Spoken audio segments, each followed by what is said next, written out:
There's ways that we can approach horse training without having a big dramatic situation. And that is all around feel. I've had a lot on my mind today about feel, horsemanship, about training, and have had some recent experiences that just, I guess, got me out to my soapbox here. And so what is feel? Feel when riding a horse can be defined many different ways, but the way that I'm going to kind of paint it today is feel is being able to understand when you're on a horse what you're looking for and how to ask for it, when to give enough pressure and how to give the pressure. That's a pretty non-straightforward answer, and that's because feel isn't straightforward. I can't teach you how to feel something. And so I'm going to specifically reference to bucking, bolting, rearing, flipping over backwards, all of these issues that a lot of people are scared of and struggle with green horses especially. Feel is how you work through those things. Confronting problems. Some people, when they're riding horses or just training horses, you'll hear them flank a horse out so that they buck until they don't buck anymore. Or there's lots of different methods, and I've done a lot of them, used a lot of them. I'm a firm believer that every method works and every method fails, and it's about finding the method that works the best for you. I do a lot of listening to other trainers and podcasts and things like that, and horsemanship has been a popular topic lately. Sometimes we as horse people, we think about one thing so much. We want to get this horse over it, and we create a big battle. Now, battles are not always really that bad because it just depends, like if you work through it or not.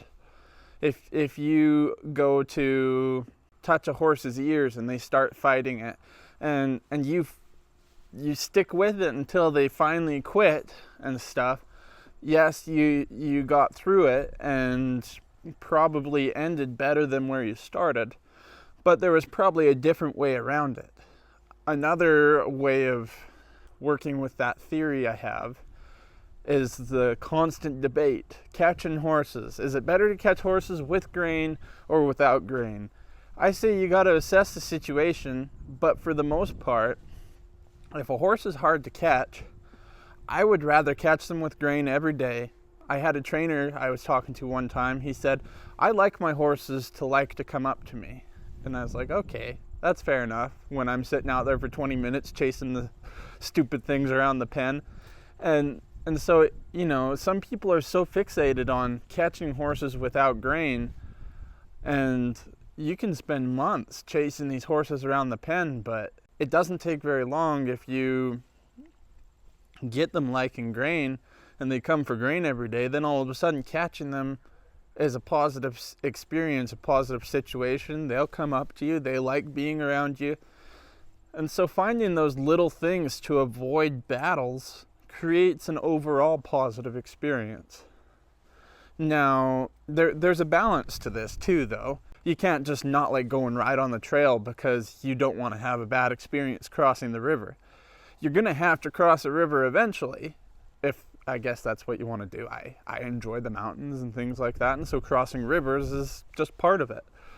Now, how you approach crossing that river is what makes all the difference. Another example of this is when I saddle horses for the first time. My favorite way to do it would be have this horse tied up against the panels next to a string of horses, saddle them up, just get it snug, and then walk away. Just let them sit there with the other horses in a comfortable setting, and pretty soon they'll shuffle their feet around. And 99% of the time when I do it that way, they never buck. They never get scared and tight with the saddle. You do that for 2 days, or even leave them for an hour on that first day and then go and catch them and go to work with them. And the saddle's just there. It's not a big deal. And so there's ways that we can approach horse training without having a big dramatic situation. And that is all around feel. feeling the situation out, knowing how to ask and what to ask to avoid having drama, unnecessary drama. When I see a video of a horse bucking around with a trainer, I'm not saying I never have horses buck, but I wonder, like, what are they doing in this situation? How could that have been avoided? And that's how I look at it anytime I have those situations. What could have been done differently to avoid having this big dramatic outburst? Wrangler and Jeffrey were very tough horses for me. And it was largely because they took so much more feel than 99% of horses. It was very difficult to not have dramatic outbursts. And I've trained a lot of horses. It pushed me to my limits. I guess I didn't know how to talk them through their insecurities and their situations without the drama and stuff coming out. Now, my persistence and previous knowledge definitely paid off in both of those situations, but it pushed me to learn how to be different. So with Jeffrey, I definitely had times I could have been better, should have been better. That's needless to say. But I got to these points with him where it's like, what am I doing? Why is this happening? And I would change what I was doing. And sometimes it worked, sometimes it didn't. And that's how you learn feel. It's trial and error.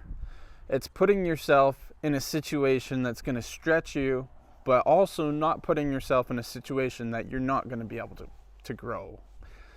If you want to gain your feel, go and work with these horses that challenge you, but really gauge on where you're at, where your challenges need to start. Horsemanship is so inspiring to me. I love learning more. I love growing, getting better, and I'm far from where I want to be.